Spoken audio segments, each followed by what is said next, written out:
और हर एक चीज़ से हम सीख सकते हैं। उसकी मैं आपको बड़ी रोचक किस्सा बताऊंगा।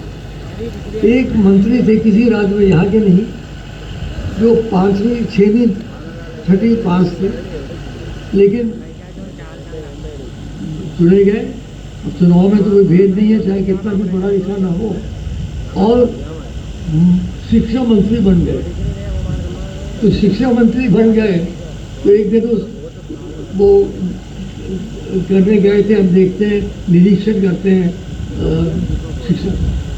तुमने देखा एक स्कूल में एक बच्चा पीछे बैठा हुआ है, उसने ताश के पत्ते खोल के रखे।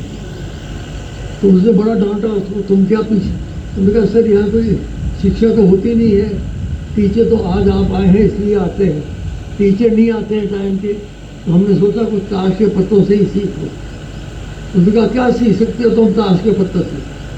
उन्होंने कहा सुनिए, जब इक्का देखता हूँ तो परब्रह्म जो सारे ब्रह्मांड में छाए हुए हैं, ईशावास्यमिदं सर्वम यत्किंच जगत्यादि प्रगत, उसका मुझे ध्यान आता है। और जब दुखी देखता हूँ तो शिव शक्ति दोनों की याद आती है, जिनके परस्पर सहयोग से ही ये सारा ब्रह्मांड चल रहा है। और जब तिक्की देखता हूँ तो ब्रह्मा विष्णु महेश की जो त्रिमूर्तियाँ हैं वो मेरे सामने आती हैं। और जब चौका देखता हूँ तो चारों वेद की ध्वनि मेरे कान में गूंजती है। और जब पंजा देखता हूँ तो 5 पांडवों की कहानी, सारी कहानी जो हमारे की है वो सारे मेरे नज़रों के सामने आती है।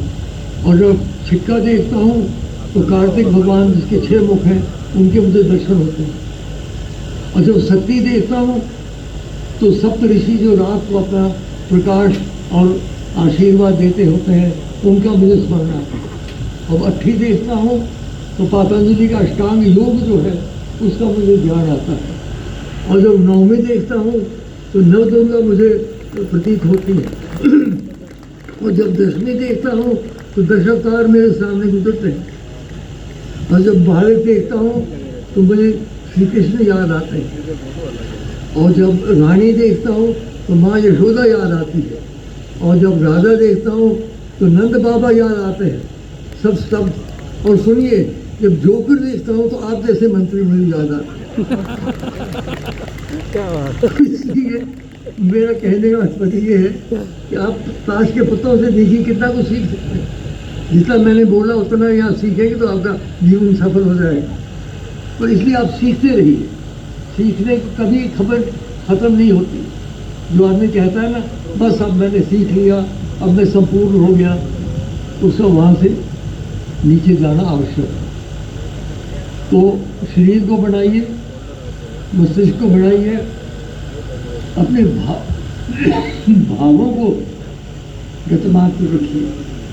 आजकल घृणा, गुस्सा, ईर्ष्या, द्वेष, दुश्मनी ये बढ़ती जा रही है। ये अच्छी बात नहीं, हमारे समाज के लिए अच्छा नहीं। आप ये जो भाव हैं इनके बजाय